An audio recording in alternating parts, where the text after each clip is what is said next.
So obviously, as we all know, the Carolina Panthers went out and traded for Sam Darnold, and that kind of leaves us with a question of Teddy Bridgewater. What are they going to do with him now? We already figured they're probably going to move on from him, but I have to imagine, you go out and get Sam Darnold, it kind of makes you wonder, well, are you just going to have these two guys be on the roster? Are you going to get rid of Bridgewater and then draft a quarterback? What's going to happen? One thing that is interesting is that, they have to pay Bridgewater $20 million this year. So they're only really saving about $3 million if they get rid of him. So you would probably assume that they might just end up keeping him just because you're stuck paying him that much anyways. But let's just get into the film study and talk about, they're not going to just get rid of him. They're only going to get rid of him if they feel like someone's going to give him, give them draft capital back. Let's talk about what kind of draft capital they can maybe get, and we'll start things off with this play. So it's going to be zone coverage, a cover 3 zone. The route you see on the screen, that's the one that Bridgewater is going to look towards. So this is actually going to get, kind of into gap and coverage a little bit.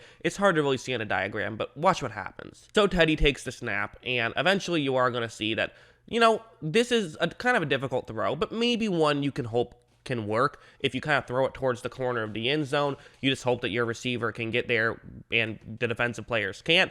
That's kind of the goal here. But Bridgewater makes his throw, it's underthrown and gets intercepted. So Teddy, honestly, I would say he does a good job of making smart decisions. He is a pretty high IQ player, but he will miss throws. Every now and then he will miss a throw. He doesn't have the biggest arm, and he also doesn't have the most accurate arm. Not that it's horrible, just not the best. I can also bring up a play like this, which is going to be kind of, sticking with the negatives for a second. We'll then get over to the positives.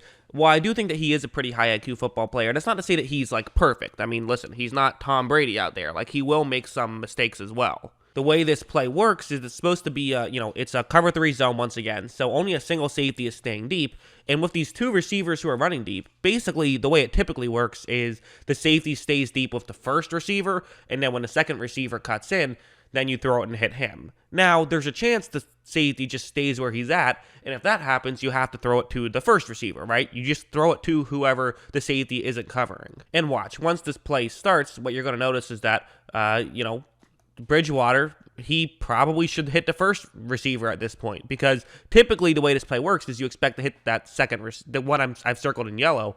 But the issue with it is, the Saints cornerback has read this play. He's closing in, so there's not a ton of separation there. And also the safety is reading this play, and he's trying to get over. So again, part of this is just, these are division rivals. They play each other. They watched a lot of tape with each other. They probably knew this play was coming to some degree. But again, that's fine if that's what happens. You just got to be able to make the read to get off that, and Teddy just isn't on this play. Watch him just, he still throws it deep, gets intercepted. If he makes the right read, that could easily end up being a touchdown. Just the wrong play. And again, this isn't a big deal. I'm just trying to show, okay, he isn't perfect. He will make some poor reads as well. He makes a lot of smart reads, though, too. And that's kind of my favorite thing about him, actually, is just the way that he can run an offense. He might not necessarily be the most physically gifted player, but he's just a guy who can, run the offense. Let's look at this one. So this one for Kansas City, we know Kansas City loves the blitz. That's what they're going to do here. It's going to be a cover 0 blitz. And what's interesting is that McCaffrey, who's running a quick route to the flat,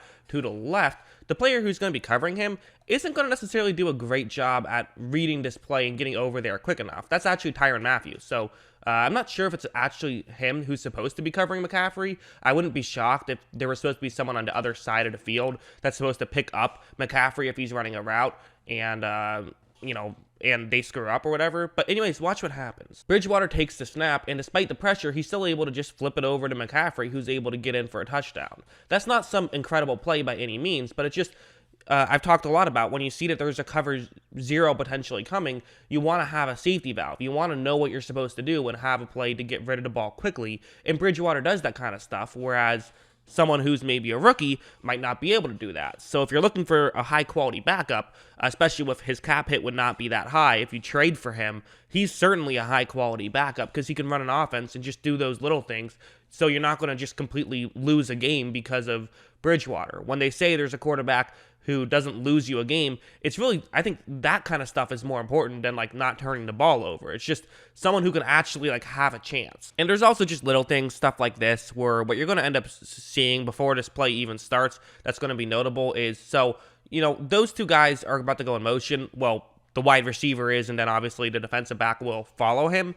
And that's really key because as you see, he goes in motion, a Kansas City player follows him. And what does this mean? Well, it means it's man coverage. Unless it's a really good disguise, it's almost always going to be man coverage when you see that, which is, it's good to know because now you know, okay, they're showing a one safety deep look, so there's probably only a couple of things that could be happening. Right now it's going to be a cover one hole concept. It could also be a cover one blitz. Basically, that player in the middle of the field who's supposed to cover in the middle of the field, there's a lot he could be doing, but basically you know that everything else is, you basically know what 10 guys are going to be doing on this play. And so look at that route right there, just a quick slant route over the middle. Pretty much no matter what this is going to be a good decision for Bridgewater to make this throw to. So Teddy now just knows what he has to do. Pre-snap, he's already got it down. And watch, he takes the snap, immediately makes this throw, accurate throw as well, and they get a first down on that one. And again, that's just kind of what he can bring to the table. He's going to know just those little things that, if we're being honest, Sam Darnold wouldn't know that well. So maybe he doesn't have as big of an arm as someone like Sam Darnold, but at least he can do that stuff.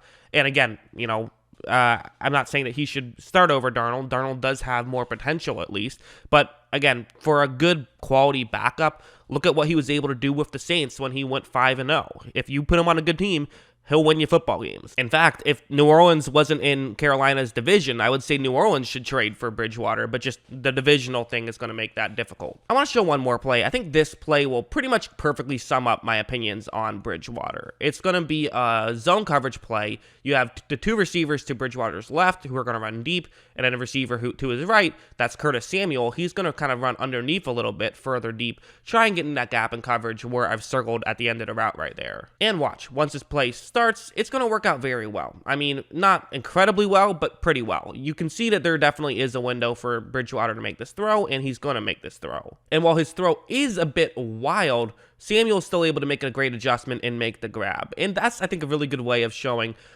Bridgewater. He's might miss it a little bit. He might miss a throw by 6 inches or a foot, but he's not going to completely whiff on these throws, and he does so many little things right that as long as you put him in a good situation, he's going to be fine. If you put him in a bad situation, it's going to be tough. I doubt he'll just be able to get a horrible offense and still find a way to put up 30 points. But you put him on a good offense, and he will put up 30 points. So that's kind of what he has in his favor. I do think that I think he's a better quarterback than his numbers would show. I know the 15 touchdowns, 11 interceptions last year isn't great, but I think his tape is better. He's certainly in that high-quality backup range, and so I think it would make sense, especially for a team that maybe is unsure if they should move off. Like, I think a New York Giants team would make a lot of sense, get him as a backup, so if Daniel Jones does fail to improve, at least you have Bridgewater who can run an offense and make things happen. So that's what I think.